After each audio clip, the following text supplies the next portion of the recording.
உலக தமிழ் மக்கள் அனைவருக்கும் எனது அன்பான வணக்கம். நம்ம இப்போ ஒரு 10 நாள் ஆச்சு வயலுக்கு வந்து. இப்போ தான் இன்றைக்கி தான் வந்தேன். சரி தண்ணி இருக்கா இல்லையான்னு பார்ப்போம்னு. தண்ணி எல்லாமே அப்படியே தான் இருக்குது, ஒன்றும் குறைய காணோம். இதுக்கு முன்னாடி ஆக்சுவலாக அந்த நண்டு ஓட்டையிலேருந்து தான் தண்ணி பூரா வெளியே போகிறதுனால அந்த மேலில் வந்து நமக்கு சத்து பத்தாமல் போயிருக்கு. இங்கே பாருங்கள் எல்லாம் அப்படி பறிஞ்சு நிற்கிதுன்னு. அங்கிட்டலாம் இன்னும் பறியவே இல்லை.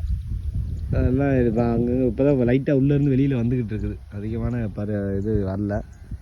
நல்லா பறிஞ்சு ஃபுல்லாக எல்லாமே பறிஞ்சிருச்சு. எப்படி பறிஞ்சிருக்கு பார்த்தியலா? ஆக்சுவலாக இப்படி இந்த அளவுக்கு பறிகிறதுக்கு நான் எதுவும் கொடுக்கல. அதனால் விவசாயிகளே தயவு செஞ்சு உரத்தை போட்டு செலவு பண்ணி சாகாதீங்க. நீங்கள் எதுவுமே கொடுக்கலைனாலும் இங்கே வரும், சரிங்களா? அதுக்கு ஒன்று கொடுங்க. அவங்க மனசை அதுக்கிட்ட முழுசாக அர்ப்பணிச்சிருங்க. உங்களுக்கு தானாக எல்லாமே நடக்கும், சரிங்களா? இங்கே பாருங்கள், நான் என்ன கொடுத்தேன் இதுக்கு? ஏதாவது கொடுத்தேன்? நான் எதுவுமே கொடுக்காமலே இவ்வளோ வந்திருக்கேன். இன்னும் நிறையா கொடுத்தா இன்னும் எவ்வளோ வரும் சொல்லுங்கள். ஆக்சுவலாக நான் என்ன கொடுத்துருக்கேன் இது வரைக்கும்? 2 தடவை மீனமிலம் கொடுத்துருக்கேன். ஜஸ்ட்டு 2 லிட்டர் மீனமிலம், வேறு ஒன்றும் இல்லை. அதாவது 5 லிட்டர் ஊற்று 10 லிட்டர் ஊற்றுங்கிறேன். ஏன்னா 2 லிட்டர் மீனமிலம் கொடுத்துருக்கேன். இதுக்கு 2 லிட்டர் மீனமிலம் ஒரே தடவை இந்த ஓரத்தில் இந்த எருக்கு கரைசலை எடுத்து கொடுத்தேன், அவ்வளோதான். வேறு எதுவுமே அதுக்கு கொடுக்கல. ஆனால் அது இவ்வளோ தூரம் வந்துருக்குது, பால் நல்லா வச்சுருக்குது.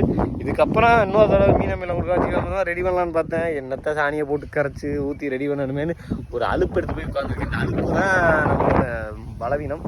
அதனால் அதை எல்லாம் தூக்கி போட்டுட்டு நம்ம மறுபடியும் இதுக்கு ஒன்று ரெடி பண்ணி கொடுக்கணும். ஏதாவது இன்னும் ஊட்டச்சத்துக்கு ஏதாவது ஒன்று கொடுக்கணும்.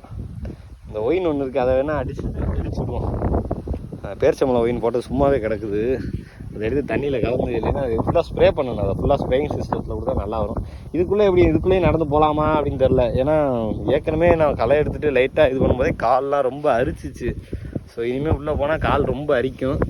அதனால் மேலாப்பில் இருந்து தண்ணி வழியாகவே எதையாவது கொடுப்போம். மீனமிலம் கொஞ்சம் இருக்குது, அதையும் கொடுத்து முடிச்சு விடுவோம்.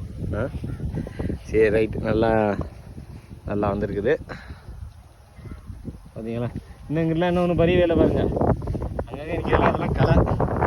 ஆக்சுவலாக இதெல்லாம் வந்து களை கம்பிட்டோம். அங்கங்கே நீட்டு இதுக்கெல்லாம் களை செடி. இன்னும் இதெல்லாம் ஒன்றுமே பரியலை. அமௌண்ட்டு எல்லாம் பறிஞ்சு எனக்கு தெரிஞ்சு நான் தான் மொதல் இருப்பேன்னு நினைக்கிறேன். ஊருக்கு பின்னாடி போட்டு இருக்கிறாள் நானாக தான் இருக்கேன். அதை பாஸ் பண்ணி எப்படி வளர்ந்துச்சுன்னு தெரியலை. ரைட், இதெல்லாம் பாருங்கள். இதெல்லாம் நேரம் வளர்ந்துருக்குன்னு நான் நினச்சேன். எதுவுமே இன்னும் பறியவே ஆரம்பிக்கலை. ஒன்றும் பறியவே இல்லை. இன்னும் முளைச்சி கூட வரல. இந்த வயல்லலாம், இந்த வயலில் இந்த 1 2 முளைச்சிருப்பாங்க. இப்படி தான் முளைக்கும். இதெல்லாம் இங்கே பறியலையா? இங்கேருந்து பறிஞ்சிருக்கா? இந்த ஒன்று மட்டும் இப்படி தான் பறிஞ்சு வரும். இப்படி தான் ஆக்சுவலாக பறியுமா. அமௌண்ட் மட்டும் தான் நல்லா பறிஞ்சு வந்துருக்குது. இவங்கெல்லாம் எவ்வளோ உரம் கொடுத்துருக்காங்கன்னு தெரியுமா?